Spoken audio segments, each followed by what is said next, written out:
Evening, members, and welcome to our next instalment of our cheese and wine pairing online event this evening. My name is Catherine from the tastings team. Hopefully many of you will recognise me, but if this is your first online event with us, welcome. It's lovely to have you here, and if you are a regular, welcome back again. I'm really pleased to be joined by Ben from the Fine Cheese Company again this evening.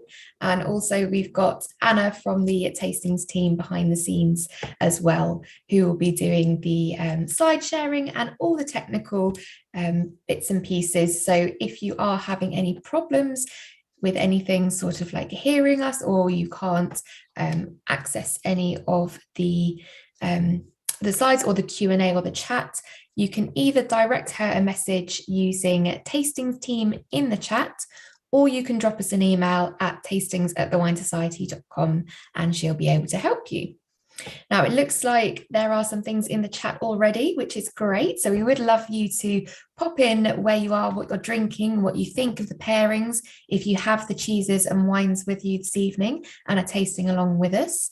And if you have any questions, please pop those in the Q&A, and myself and Ben will be able to look through those and answer them as we go. We've got one more wine in the lineup to talk about this evening, because I will actually be talking about two wines with the first cheese, because we've had a little bit of a stock issue, but they are both very good wines to pair with the particular cheese, and hopefully you may have one or the other, or will be looking to purchase them. And in terms of the order we'll be going in, we'll be talking about the cheeses first, and then I will talk about the wine pairings, and we'll pop the running order in the chat so you will know what to open when if you have all of them. Lovely, so it looks like we're all here and ready to go. So welcome, Ben, and over to you. Hi, thank you very much, Catherine. Hello, everyone. So yeah, we're starting with Dorstone this evening. So everyone will have half a Dorstone rather than a full Dorstone. So last time there was a question about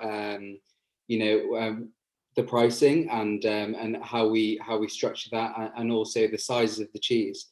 And basically, as I said last time, it's all on how much we sell them on the website. And so Dorstone is a fairly expensive cheese, and if we have a full cheese, then it brings the price up quite a lot. So I decided to do half a Dorstone. I think it's plenty. It's quite mouth filling. So it's goat's cheese. It's from Herefordshire. It's ash coated. It's pasteurized, and it's made from kid rennet. And a goat cheese made from kid rennet in the UK is quite rare, actually. So it's made by Charlie Westhead, Neal's Yard Creamery. So Neal's Yard Creamery was originally part of Neal's Yard Dairy, but then they moved on to do things on their own. So they're originally in London, and then they moved to Kent, and now they're in Herefordshire. They make other cheese. Their first cheese was Ragstone. It's like a log-shaped cheese with quite a candid rind, so quite a white rind. But this is Dorstone. It's named after the hill called Dorstone Hill. It's ash coated, which means it's just being coated with ash and salt after it's been moulded. Ash coating helps with basically deacidifying the rind. Originally they did it to keep away pests such as flies, but now they do it to deacidify. So it just makes it a little bit more neutral and helps the molds to grow. Basically, you see some white molds on here. They're the candidum, and then you see the wrinkly. Actually, Dorstone's a great example of seeing that wrinkly geotrichum, especially where the ash coating is more so than the white candidum. So candidum makes a really beautiful solid rind. If you feel it where the white is, it's much more solid than where it's just ash coated. And geotrichum brings a really lovely complexity. but the GH brings a really gorgeous, more umami flavors, more savory. It's quite mousse-like. It's very white. You can tell it's goat cheese because it's very white. Mousse-like in texture, a little bit crumbly. We expect quite high acidity, minerality.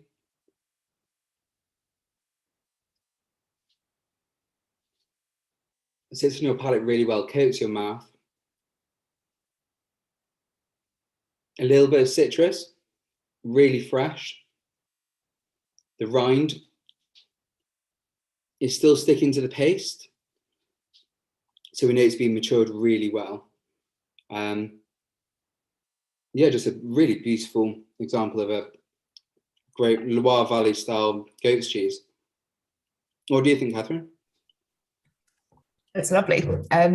I've taken quite a big chunk out of it already, which I don't normally do with goat's cheese. I can sometimes be a little bit put off by the goatiness, but I think with everything else going on, the texture is really lovely and creamy and chalky at the same time. And like you say, it's got that lovely citrus sort of grassy note to it. And I think it's got that lovely like sort of lactic lick as well at the back. I think that keeps it really fresh for me. And I like how dense it is as well, almost. Yeah, I am just eating it on its own. I haven't tried sort of spreading it on anything, but it's quite a nice one that it feels like you wouldn't have to spread this one. It's quite solid enough and compact enough that you can just eat it as like a little chunk, which I imagine I'll be doing for the rest of the evening, but it really is delicious. The rind on this one, can you eat that? Yeah, definitely.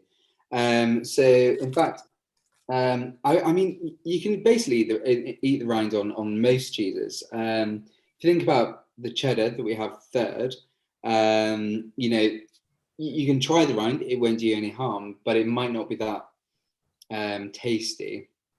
You know, it's been in maturation for about 15 months, and before that it's had lard on it, and so the lard, you know, it may go a little bit rancid. It won't do any harm at all, but may not be that favourable to eat.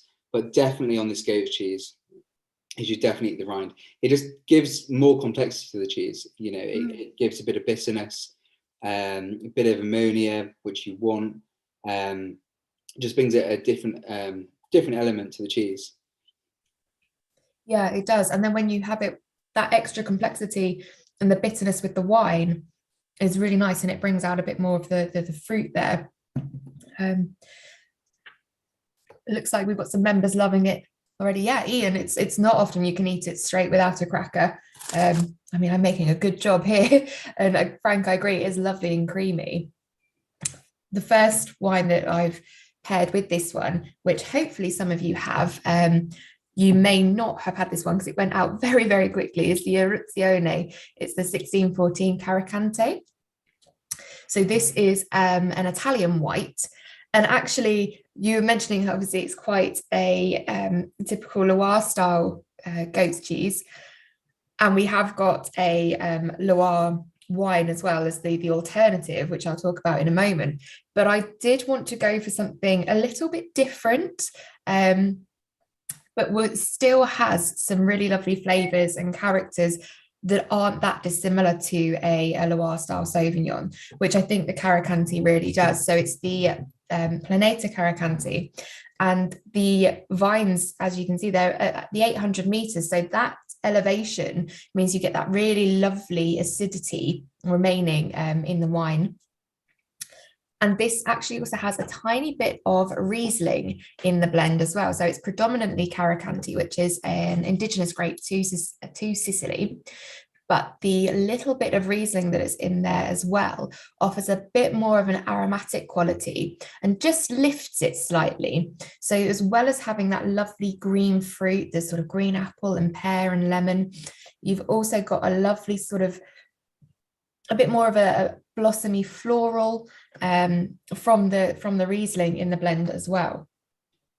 So it's from Planeta, and they are a producer. They've been in the Sicilian sort of region. They've been producing wines for the last 30 years, and they've now got about 93 hectares of vines planted. They then did a bit of an expansion around the islands and have a bit more growing, but these ones, the 1614, is from is vines planted on lava deposits from a volcanic eruption. So it's that lovely sandy soil, the volcanic richness of the soil means it's great for growing the grapes, but it also offers a lovely bit of drainage. And again, that elevation means that in the heat of the Sicilian sun, the acidity is retained. Oh, would you pair a different wine if it was a warm goat's cheese? No, John, I wouldn't. What I would do was just make sure that this was a little bit cooler. So I would just pop make sure the wine is out of the fridge that little bit nearer to when you want to serve it, so you have a lovely contrast to it. In terms of, that's a nice point actually, Ben, in terms of talking as a warm goat's cheese, would you say this is a good one to sort of melt if you were going to do it on a warm goat's cheese salad to sort of put onto the grill? Yeah, no, absolutely. You could do, but then you wouldn't, at the same time, you don't necessarily need to cook it up. You may get more complexity through I reckon you could crumble it into a salad rather than cooking it. As a whole, you could make it, you could cut it into quite good circles if you wanted to grill it. But I think it'd be crumbly enough to just put straight into a salad and do it instead of something like feta. Absolutely. Great for that. And with it getting more into spring and outside dining, who wants to be faffing with putting the oven on and getting too hot when actually you could just have it as it is? But I would absolutely just make sure that this is nice and cool, not straight from the fridge, because you don't want to lose that lovely aromatic quality, but cool enough that you get a nice contrast if you are having it warm. Now, Planeta as well are very much a family business. They have there's 7 children, 15 cousins, 6 of whom are fully involved within the business. So it's very much a family affair, and they are looking to the future while still retaining that lovely quality to their wines and the sort of traditional grape varieties. The Carricante itself, as I said, is indigenous to the Sicilian region, and it's known for having quite a marked acidity, which I think is what makes it a nice synonymous wine to, say, a Loire Sauvignon, which is the next one. But it also has a high yield, so it is seen very much within the Sicilian wine production. Carica actually means load in Italian, so the Carricante grape is a big load of grapes to make some delicious wines. What did you think of that pairing, Ben? Yeah, it's good. I think there's loads of minerality in this wine. I think it's a lot bolder, a lot bigger than I thought it would be. Yeah. I've never had this kind of wine before, but I read a little bit about it, but I wasn't expecting it to be as bold as it is. And obviously about Pouilly-Fumé to put, aside it, and yeah, they're very different, aren't they? They are, and I think the Riesling does help with that boldness. It does add that extra dimension to the wine. But we'll go on to the Pouilly-Fumé next, which is the Domaine de Riaux 2020. Now, if you bear with me a moment, members, I am using a Korriban tonight, so it's a little bit of a technical aspect to trying the wines. But if you've got the Pouilly-Fumé or another Pouilly-Fumé, let me know what you think with the goat's cheese. I think that minerality matches so well, because I think the Dorstone, has buckets of that, and it's so herbaceous, and just like that wine is, I find it, it doesn't. It's not a polar. They're not opposite. They definitely work together. I don't know if they offer anything, extra when you put them together, but I think they do fit very well together. I think that's the thing with any sort of food and wine pairing, is you kind of have to decide whether you want them to go hand in hand and just be lovely and complementary, which these are, and then therefore you're looking at those same levels of sort of minerality and texture, and they are compatible, or whether you want to look for something that's, an opposites attract sort of quality with it as well. So I agree. And then this definitely isn't an opposites attract. This is very much a compatible, sort of hand in hand. You can't get more traditional, really, a goat's cheese pairing than a Loire Sauvignon, which this one again has some lovely minerality to it, although it was quite a warm vintage where you would think there'd be that bit more ripeness to the Sauvignon. And there is. The fruit is leaning slightly towards not quite tropical, but a bit more, a bit brighter in the fruit. So instead of being like a very crisp green apple, you're maybe looking towards, a golden sort of rosy apple instead, or a bit more of a sweetness to it. I think, I don't want to call which one I prefer, but I think the Pouilly-Fumé definitely has that sort of typical, what you would expect from a lovely Loire Sauvignon with some goat's cheese. But I think they're on par in terms of the texture and the minerality there. Members, if you have both, even let us know if you've got a preference between them. I think for me, but I don't want to say in case people No, I don't want to say either. I think we'll leave our decision to the end. But let me tell you a little bit more about this wine. So this is from Domaine de Riaux, and this is very much a family affair. Again, they've got more than 200 years of sort of family winemaking history at this domain. It's Bertrand Jeannot and his son Alexis. Both of them studied enology in Beaune in Burgundy. They farm 14 hectares on the side of the Saint Andelin hill. So again, you've got that elevation, which really did help in this vintage, being that bit warmer. The elevation means it's a little bit cooler. The soils are the lovely flinty soils. So whether or not you feel that imparts a little bit of a flinty quality to the wine as well, whether you are of the opinion that the soil flavor comes out in the wine, you can't dispute the fact that flint also gives some lovely drainage. And there is also some limestone in there and Kimmeridgian soil. So the Kimmeridgian made up of all the little creatures from the past. So you've got a lot of lovely nutrients in the soil, which again keeps your vines nice and healthy, and you can produce some really high quality grapes. Some of the vines are around 50 years old. So again, you've got those lovely embedded roots, which really just helps with the concentration of the flavors and the phenols in the grapes there. In terms of the vinification, while it does take place in a quite traditional cellar that's below Saint Andelin, they have modern stainless steel for the fermentation and maturation, because they want to retain the freshness of the wines and that the vibrancy of the fruit characteristics. Then that lovely mineral texture that we're getting is also from some careful control of the lees when they're in the tanks from the outset. So it's on fine lees throughout. There isn't any pumping over or movement until they come to bottle the wine.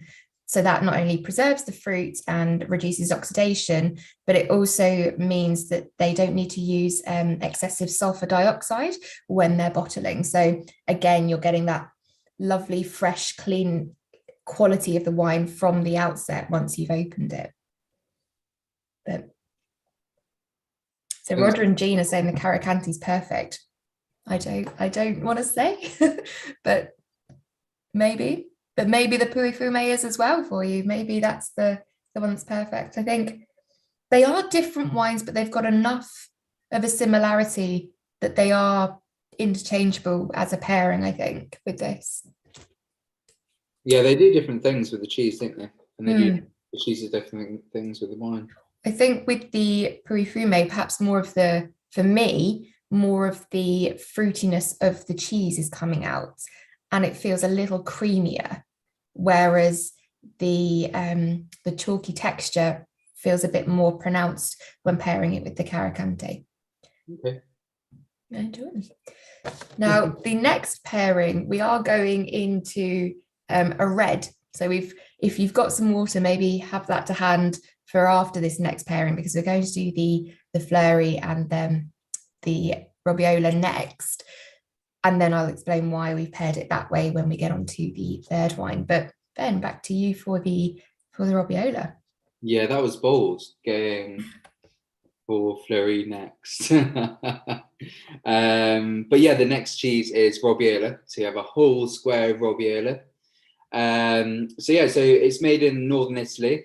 I think last time we had Le Tour. And so Le Tour is made by the same producers. So it's Altalanga in Piedmont.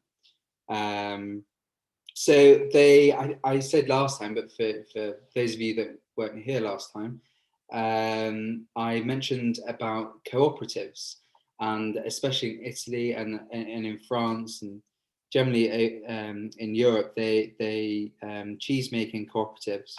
So you have a dairy, and then you have lots of farmers around that take their milk to the dairy and they make cheese from it. So you get a lot of mixed milk cheeses. We don't really have it over here.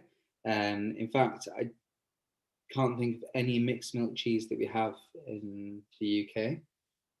But they do it a lot in Europe, and Altalanga are really, really good at it. So we have Robiola.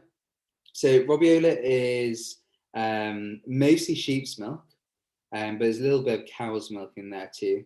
It's got a white rind, so we know it's Penicillium candidum. What I really love about the rind in Robiola is it has like a really nice like crispness to it. When you bite through it, it just like a lot of candidum rinds can be quite bitter and a bit chewy, or you don't enjoy them that much. But I feel like in Robiola, it's completely different. And also, closer to their date, the better they are. I think that with a lot of cheese, but especially with Robiola, when it starts to just run off the plate, you know that you're in a good place. So as you can see, I don't know if my camera can show it, but yeah, it should be oozing out. But the rind is very much intact. And actually, in a lot of cheese, if you have that, you'll find the rind is quite overly bitter. But I think with this, and I think it's a lot to do with the sheep's milk, you find that it's not at all. And gorgeously sweet and fatty. I just love that rind. Has a tiny, that tiny bit of bitterness, which is great with that fattiness of the sheep's milk. The rind is excellent at keeping the cheese nicely contained. Yeah. In comparison to the Le Tour, which was quite messy to eat, this you've got the lovely like fudgy, then going into real thick creamy center, but it's really nice and you can hold it and it's not spilling about, but it's lovely and creamy. And I agree, I love the slight chewy gritty of the rind as well. Yeah, it's just so creamy and dense and delicious. I love that fattiness. It fills your mouth, doesn't it? It's so beautiful. And I was quite surprised that you paired this with reds. I'm quite excited to try it with the red. I was doing some so my food and wine pairing research is, what does the internet say and what do we know and what do we think works? And actually, you think you've got a really lovely, creamy, sweet cheese. When you think of that, well, when I think of that, I think, oh, lovely cream. What do I like to have cream with, particularly in this sort of weather in the spring? Summer fruits, spring fruits, berries. So looking for a wine that has that lovely quality. And I don't think you can get for me, anything a bit more perfumed and berry-like and bright and soft at the same time than a Fleurie. So I am very pleased that it seemed to work out as a pairing. Members, let me know if you think this pairing is working. I know I can be a little bit bold with some of my suggested pairings, but I think it really works. It doesn't lose, because there's such a softness to the Fleurie to start with. It doesn't have a really strong tannic structure. It doesn't have, a real oaky quality. It's lovely and plush and perfumed, that it works very nicely, and it's got a nice amount of acidity that it kind of cleanses from that fatty sort of mouth coating from the cheese, but not so much that it strips it away. So it really marries flavors together. I think this is a bit more of a, not quite opposites attract, but they're not ones that you would think as a automatic hand in hand. But it's really, for me, it's a really nice pairing there. It's just makes me think of a summer pudding with a good dollop of thick cream on there. It's almost made me think that I want to try a berry compote with this cheese. And that's not that dissimilar to when you're thinking of chutneys and things that you would have as accompaniments. So that's a nice way to think about it as well, in terms of what wines you would pair. Well, what would you pair with your cheese on the cheese board? Sandra, I like that you raised an eyebrow when the matches came out, but I'm also pleased to hear it works. Now, this as well, I wanted to pair because, you were talking about the cooperative model in terms of making the cheese. This Fleurie is, our society's Fleurie, is one that also has that same element. So we work with a negociant for this, the Le Vin au Jus, who also make our white Burgundy. And in that same instance, so they source the grapes from varying growers, and then Tim Sykes will go out and blend this to be what we would sort of expect for the style and what we think our members' palates are attuned to. Being a society's exhibition label, it also has the added element of being sort of a typical wine of its region and style. So obviously with Fleurie, in terms of the Beaujolais cru, Fleurie as that cru is perhaps known as, I've read somewhere that it's known as perhaps the most feminine of the crus. Whether you attribute male or feminine qualities to your wines and your wine regions is up to you. It's not something I massively go by, but I do understand the kind of comment on it being very elegant and refined and perfumed and delicate, which perhaps is how you would describe the more feminine characteristics.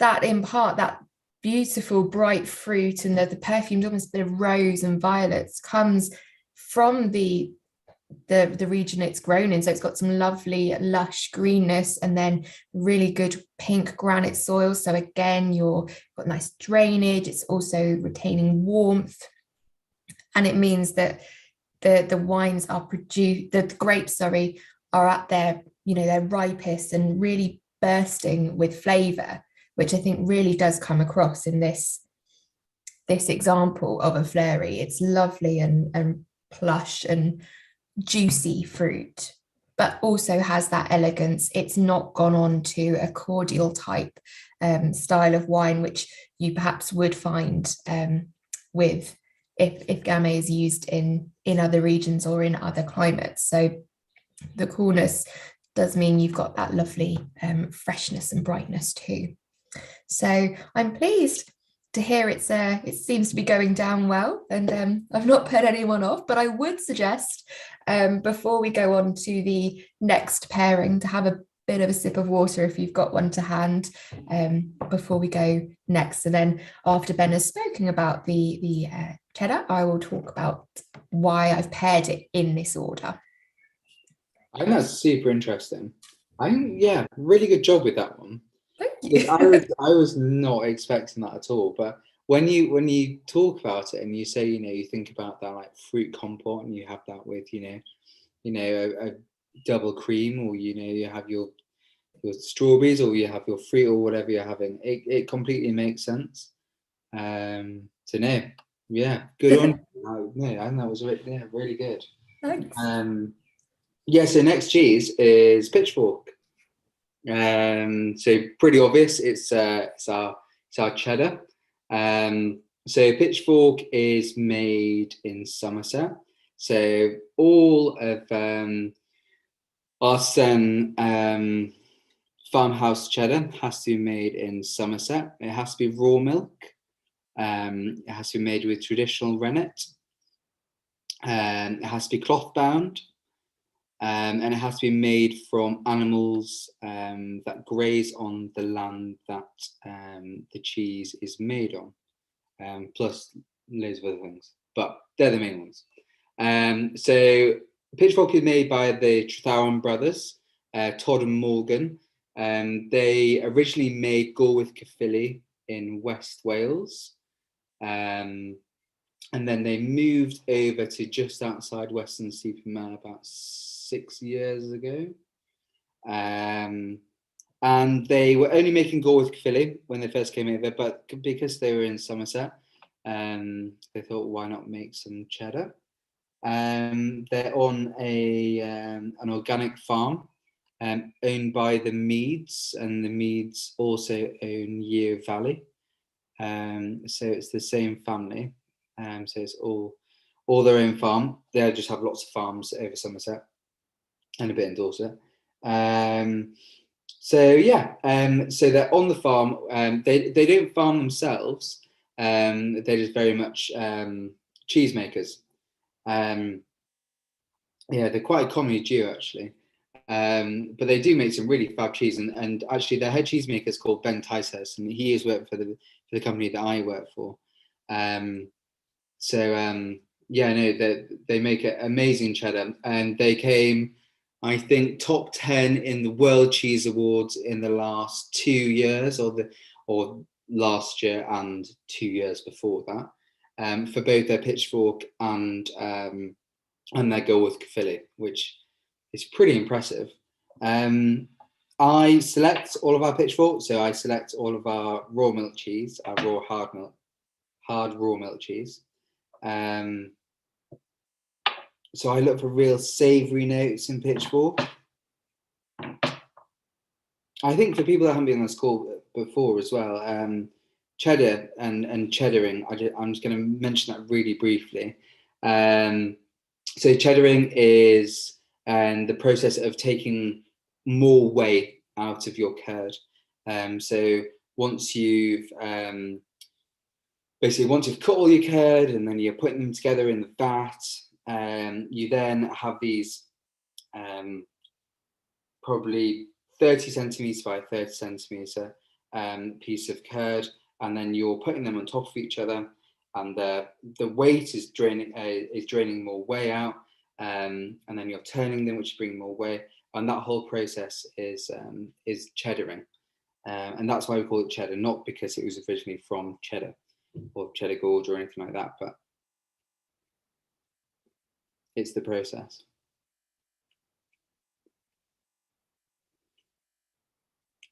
So it's so beautiful. It reminds me. So basically, they use generally four different starch cultures. So after the milk has gone into the fat, they put starch culture in, and starch culture basically hones in on different aspects. So different starch cultures hone in on different aspects of the cheese. So they might look for grassiness, they might look for acidity, they might look for the savoury part of the cheese, or they might look at the sourness, and they highlight different aspects of the cheese in its later form. And it's really strange because whenever I go to select, when I go to Montgomery's, they basically, Jamie, he knows what cheese I'm going to pick already, because he knows what starch culture I really like. And at Pitchfork, it's quite similar. So I go for like really savoury, but not like beef broth. It's more like chicken skin. It's like if you roast a chicken and then you pick up the chicken, you have those gubbins at the bottom. Like that's how I like that's where I think these flavors are. It's super deep, it's herbaceous, but like roasted herbs like rosemary and thyme, and then it's really gorgeous. It's full of moisture as well. For a Somerset cheddar, I think Pitchfork is full of moisture, but also full of flavour. Sorry, I'll stop now. I love this cheese. I really am happy that you said chicken skin because that's sort of one of the notes that I was put down when I was trying the cheese when you sent it. I also put down Bovril because I do think it's all like beef hula hoops. It's got that lovely like savoury sort of stock cube flavour to it, which I really enjoy. And it is a really, really great cheddar. I mean, that rind, even if you can't can't eat it, but it's not necessarily as palatable, I'm definitely going to save it and put it in like a stew or something and let it cook down and like really get that flavour out. Before we go on to the wine, we've had a quick question from Bridget, I think, from Robbie, asking how you think it compares to Montgomery's or Westcombe cheddar. They're all so different. So I said from all of them, I mean, they all use similar starter cultures, and they all, their starter cultures all hone in on certain aspects of that cheese. But because that cheese is made from milk that's come from those animals from their land, whereby the land has different layers, and they're feeding the animals, slightly different feed in the winter. They all taste completely different. It's just that terroir thing, isn't it? When I think of Westcombe and the cheese I select at Westcombe, I find it a little bit more fruit forward, and a bit more grassy. But then I think about Monty's and I go for like really like beef brothy, deep notes at Monty's. And then with Pitchfork, I go like slightly lighter. I really like savoury. You can go to Pitchfork and they have you can find cheeses that have more like tropical fruit notes, and you can buy Pitchfork from other cheesemongers where it will be more high acidity, fruity, but I really like Pitchfork with this starter culture, because I love that, as we were saying, chicken skin savouriness. Yeah, that's great. And then as a follow-up in terms of the rinds that we were just talking about, Frank's asked, he's commented he thinks it's more earthy towards the rind. Yeah. Is he right in thinking that? Yeah. Definitely. Yeah, I should have mentioned it really. You should eat the centre and eat near the rind. If you can get a long piece, even better, and taste it all the way up, because a cheese matures from the outside in. And so the outside is going to be more mature than the inside. And so you will get deeper flavours on the outside and brighter flavours on the inside. You have more moisture on the inside, so it's higher in acidity rather than the outside. They do taste so different, and it's incredible. I've just gone for a bit from nearer the rind, and that contrast to the nose of the cheese really marked, but it really tastes so much grassier and green, and like you said, those sort of woody herbs, that garrigue sort of style of herb. It's really, really delicious. Yeah, no, looks like Roger and Gina enjoying the Chardonnay, and Julian James, I'm glad your son enjoys this cheese. He doesn't like cheese at all. Well, and this is the cheese for him. Oh wow. So that's a bold cheese to be your cheese. And that's great news. And then I hope, members, if you do have the wine and you've poured yourself some and you've taken quite a whiff, you'll understand why I put it in this order. And we did the Fleurie first, because this is potent in terms of a nose, and it's beautifully so, but it is definitely strong, and it's a good strong flavour that lingers. So if we'd done it the other way round, unfortunately this might have overpowered the Fleurie and the Robiola a bit unnecessarily. So this is the Greywacke Marlborough Chardonnay. It's 2018 vintage. And it is really lovely and smoky and nutty and sort of toasted nuts. It's also got, again, that sort of grassy quality to it. And again, a lovely sort of flinty struck match, which goes really nicely with the really savoury, beefy, chickeny element of the cheese.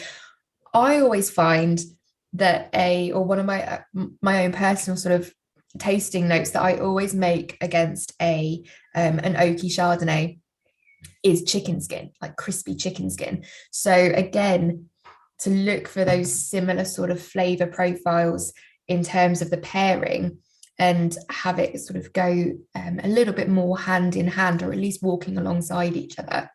It's interesting as well, because I think quite often we would think, oh, a cheddar, let's automatically go for a sort of a red, a claret, a Bordeaux style. And yes, it is lovely, but I think with this, you're getting more from it because you've got the sort of fruity, tropical quality of the cheddar, and then that is being brought out with the white as well. We're going back a little bit to the sort of fruits you'd serve on a cheese board if you're thinking things like quince or, you know, some pickled pears. It's a bit more in that sort of partnership than wanting something very red and tannic that would be lovely, and the protein in the cheese would soften it out. But I think this is just a bit more of a fun pairing personally. I mean, let me know if you agree, but I like my food pairings to be a bit more interesting, a bit more fun. I don't really like to play it too safe. So, silver polished and petrol. You're not wrong. It does have a grubby's not the right word, but in the same way that some carvers can have that slightly rubbery, tiry quality from the Girello, it also has a bit of that from the smoky flintiness, almost like you've had to make a quick getaway at a roundabout and you've sort of you can smell your tires and your brake pads have had a bit of a going over. But I don't think that's not. I don't think that sounds unusual for what this wine is sort of showing. So I think you've got it on. The rind tastes similar to the smell of the wine. Absolutely. So it does have that really grassy note to it. Now, Ken, in terms of yours being quite reductive and should you shake the bottle, I wouldn't necessarily shake the bottle. I would pour the glass and give it a good swirl and let it air off. Shaking the bottle is fine, but this will get it a bit aired off a bit quicker. You can also decant it if you were planning to have this have the whole bottle for the evening. Decant it, you know, even just putting it in a jug and back into the bottle, and that would let it air off a little bit as well. But again, like Anna says, it is a stylistic choice. So the reduction, it might be, it's, you know, it's something that is not a fault, but it could be considered something that you don't find that palatable, but for many people it is something that they do quite like and they look for in the wine, and that's how they've made this Chardonnay in that style purposefully. It's from Greywacke, which is a New Zealand label from Kevin Judd, who was the founding winemaker of Cloudy Bay. He was born in England, then grew up in Australia and studied winemaking at Roseworthy College. And then he moved to New Zealand in the early 80s. It's made at the Dog Point Winery. So it's quite a sort of collaborative affair. And the grapes are sourced from vineyards around Brancott Valley and the central Wairau Plains. In terms of the maturation, Robbie, it's fermented and has some maturation in French oak. So you've got that real seam of oak through it. So that really toasty, nutty, toasted bread through there as well. And the French oak gives that almost a little bit of sort of ginger spice and that to it as well. Maybe a little bit of clove even. It's low yielding as well in terms of how they source their grapes. They want to have low yields so that the flavors are really concentrated in the grapes, and they whole bunch press to retain that purity. In terms of a landscape photo, unfortunately, we don't have one, but I would highly recommend going on to the Greywacke website because it is excellent with the images that they've got on there. So we can pop a link. There we go. Anna's beat me to it. She's got a link on there already for you. But yeah, so it is matured in and as well, Robbie, it's the oak is a mix of some new and old. So you get a bit of the older oak to get the oxygen in there to give it a bit of texture, although they then do make it in a reduced sort of a reductive style. But the maturation in the French oak as well gives it that lovely texture and oaky quality. So hopefully you're finding that this is a good pair, and it might be one that you would consider rather than reaching straight for a claret or something in the future. Ben, what do you think? I think the oakiness is really interesting. So I was thinking along those lines, but then it's quite fresh. It's like I know it's the wrong word, but if I think about going to like a pine forest and how fresh it smells, or I think about fresh pine, like it's really clean. And I find it super clean. For a Chardonnay, when I really enjoy Chardonnay, but actually I don't necessarily like a clean Chardonnay, like a bit of a dirty Chardonnay. But no, I think it's really delicious. Yeah, it's a lot more fresh and acidic and vibrant and refreshing than Chardonnay that I would usually drink. I really enjoy it. It's not overly buttery in the way that some more southern hemisphere Chardonnays can be. So you think Chardonnay that you're getting from maybe the US or even Australia that can be really kind of rich and creamy and buttery, which I think with this cheese would almost be a bit too much. You want a bit of that freshness there to sort of to cut through how sort of rich and savory and dense the cheese is as well. It really I mean it's really one of my favorite pairings of the evening. Not necessarily my favorite, but it is one of them. Really interesting. I definitely put a Chardonnay. Like I think a Chardonnay with cheddar I think goes really well. But I would never have thought of doing a Chardonnay like that. I think it works really well. Perfect. Yeah. So we've got one pairing left. So that is the Blu di Bufala and then the sweet wine. So let's move on to that one. So yeah, so as Catherine said, the last one is Blu di Bufala. So it's Italian once again, but it's made just east of Milan by a family that's making cheese for about 100 years, but they've been making cow's milk cheese for about 80 years of that. And then basically the most recent sons of the family decided that they were going to get buffaloes instead of cows. And so they've gone and changed their legacy to buffalo cheese. So, but instead of making, that typical mozzarella, they're making a blue cheese, such as Blu di Bufala. They're also making lots of wash rind cheese. So they're just, mixing it up a little bit. They're also making, you can see at the bottom here or at the top, they're making a square, and there aren't many square cheeses around. And all those holes at the bottom as well, you can see that's where it's been pierced to let the oxygen in. So for those of you that don't know, the bluing comes at start culture phase, as we were talking about with the cheddar, and we're talking about those start cultures that hone in on those different flavors in different cheddars. That's exactly the same thing for blue cheese, but it's a different culture, and it's Roqueforti.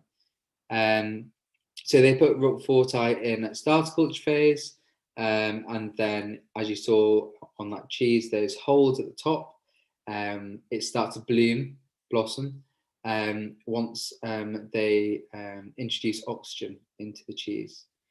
So it's pasteurized buffalo milk.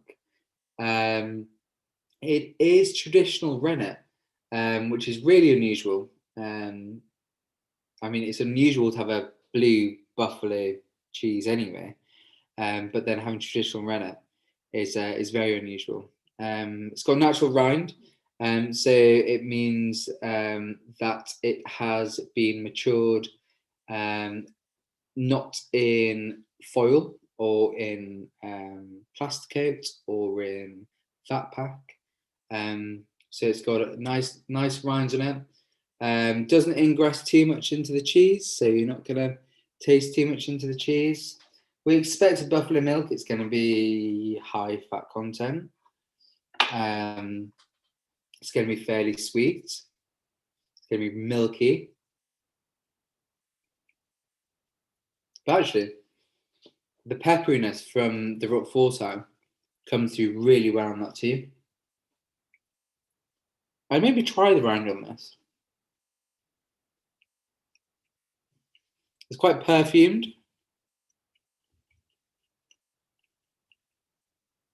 But the milk is so rich.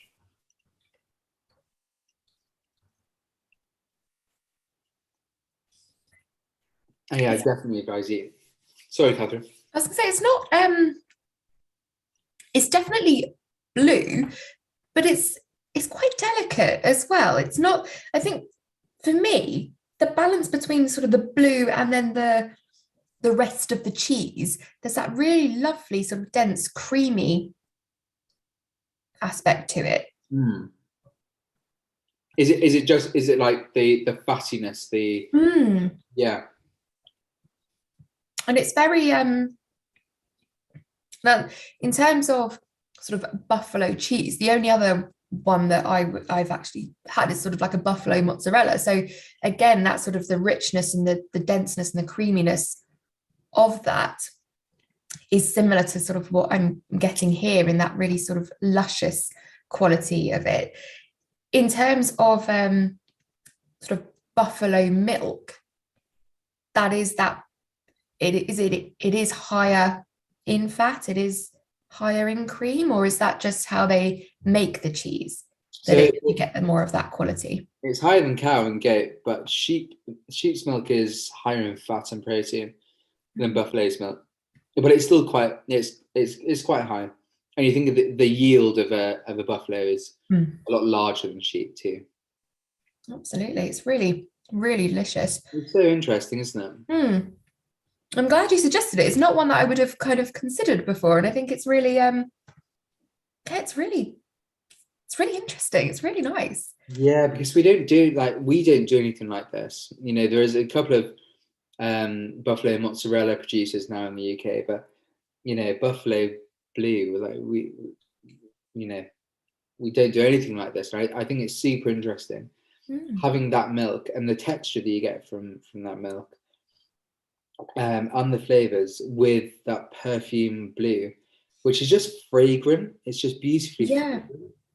I think it's it's really gorgeous and so interesting, and actually really interesting if you're having a cheese board at home, to having something like this rather than having a Stilton or Forme d'Ambert or obvious. I think it's really interesting.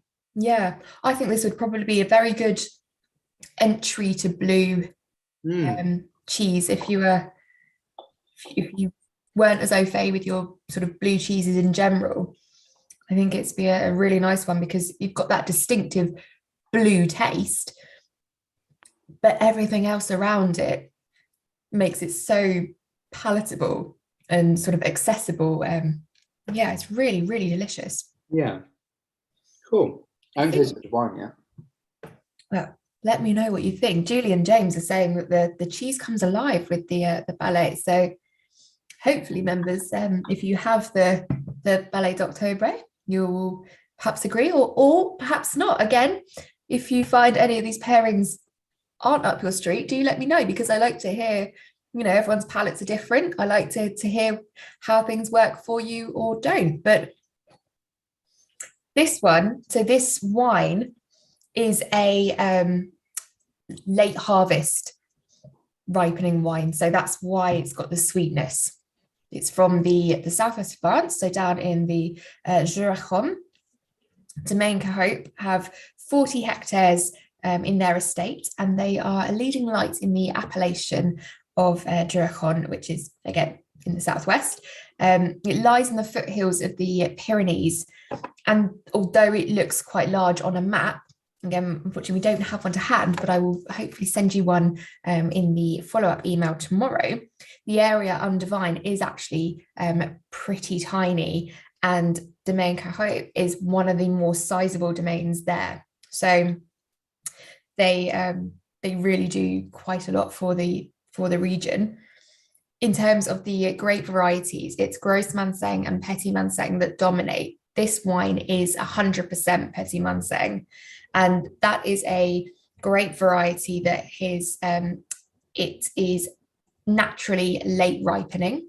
So that's hence the name, the Ballet d'Octobre. So I know we're talking spring cheeses, and this is almost sort of into autumn. They harvest in late October because they've been able to leave the grapes on the vines for that amount of time. It's naturally very high acidity, so the ripening for that length of time can happen, and it also retains the acidity. In terms of how the sweetness is achieved, so it goes through a process that the French call passerillage, which is where the grapes will shrivel up and the water content will then sort of evaporate out of the grapes, which will really concentrate the sugars and the flavors and the intensity.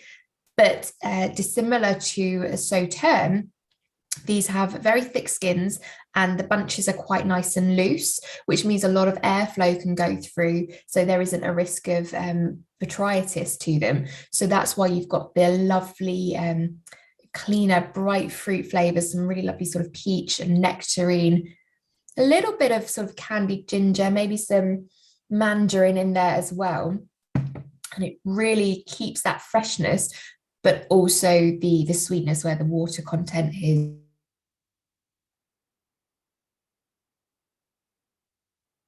evaporating out. And like I say, it's the harshness too and the brightness there. The quality of these wines is really, really top notch and high. And I think because if you think of how little there is under vine, they really do need to take care of the grapes. So they harvest by hand. They'll do several passes through to make sure that they're picking the grapes at the right level of shrivel, and that they're also going to have the grapes that are healthy, which means they've got those luscious concentrated fruit flavors. There is a little bit of vinification and a little bit of oak, but not so much that it really makes any overall impact to the wine, other than adding a little bit of texture and depth and complexity to it. And I think it really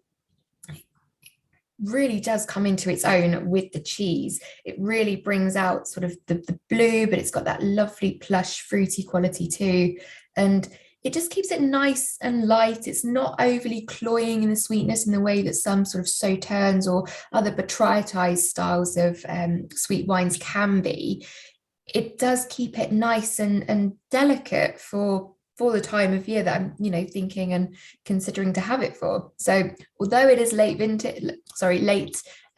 harvest into autumn, this is definitely what I would consider a more spring-like sweet wine. Yeah, I think it's delicious. That's a great blanket statement. And it's super, it makes it super floral. It's crazy. Yeah. Yeah, it's like the blue cheese is blossoming. Absolutely. Yeah. And I know, florals to spring, it's not a new groundbreaking concept. You only have to look at everywhere in the world, and Devil Wears Prada, but it really is something that goes hand in hand with spring. You know, you see it as you go for a walk, and I want to try it in my wines, that lovely, delicate, perfumed quality. It's not quite into the heady days of summer. We're merging out of the fuller, heavier wines of winter, and we've got a nice, perfumed, delicate, floral, fresh, and really quite delicious range of wines to have with the spring cheese board. Roger and Jean are saying it's given away at the price. It is a very, very reasonable Jurançon. It's I think it's one that will definitely become a staple in my wine rack. I quite agree. I don't have anything else to add to that. And I agree that, again, we've had a comment that the cheese texture is very different to a usual blue cheese. Again, it is. And I think the freshness of the wine just adds to that. It really does bring it into its own. How much was the wine? This one is $13.95. Wow. So yeah. Really good. It's amazing. Yeah, and as you know, obviously, as well as having it with delicious cheese, if you were having a lighter dessert, perfect with that as well, because it's got that definite level of sweetness that is enough there for if you are having quite a sweet dessert. So you can really have it across the board. Oh, I like that we've got a comment from Sheila. I can't take to the Greywacke. That's fine. Hopefully you'll take to one of the other wines, hopefully, Sheila. But again, I like that it's not going to suit everyone's palate, and it's not going to suit everyone's cheeses. But perhaps if you had a different cheddar, you might find it works better. Or if you had it with a roast chicken, you might find it works better, because it does have that lovely oaky quality too. So Ben, I think we might be coming to the time where we have to make a decision on what our favourite pairing is. So we'll give ourselves a couple more minutes. But members, if you have a favourite pairing, if you've been tasting along with us, do let us know. We've had a comment from Edmund, Ben, about the blue going well with a white port. Is that something that you've tried before, do you think? I think perhaps maybe with the herby quality. Yeah, no, I haven't tried it at all, but I can imagine it goes pretty well. I haven't had that many white ports. The ones that I have had, I've really enjoyed, and I can imagine a white port would go pretty well with it. Yeah, have you, Catherine? Can you imagine him?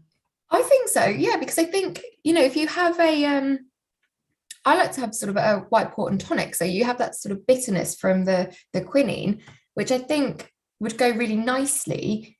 You get that same slightly bitter quality from the blueness, so that kind of piquant element to it, which would go very nicely with the white port. I think we've had a couple on our books. I think the near port was is a very nice sort of fresh herbally one that would go really nicely. So I think if you're able to get your hands on that, I would try with that maybe. We've got some favourites coming in. So my favourite was the Dorstone with the Eruzione and the Fleurie and the Robiola. It does look like that there is a favourites. Everyone the mix, the pairings has had a favourite. So that's good. Great. Ben, what's your favourite? I mean, initially, I love lactic cheese, and so lactic cheese and Fleurie and Pouilly-Fumé, I just thought was so delicious. But this last one, I love that wine. And I think what it does to the blue is amazing. So floral, it's crazy. And I love that I love that the wine doesn't just linger. It doesn't have that like sugary element that just like lingers in my mouth. It's still quite fresh. I think that wine is beautiful, and I thought that went really well too. But if it was one, just because I'm a lactic cheese man with Pouilly-Fumé, that's my one. Excellent. Wow. Now it's my turn, which I think overall, just based on the depth and the complexity and the savory quality, it's the Pitchfork and the Chardonnay for me.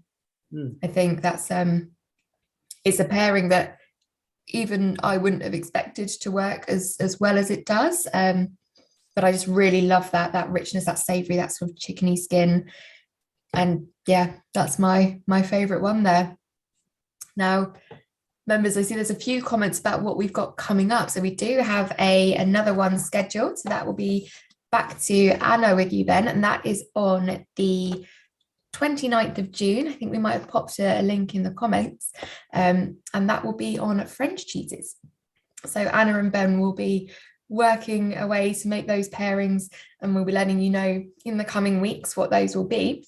But thank you very much for joining us. Thanks again, Ben, for your cheese inputs and sending some really great examples for me to choose from.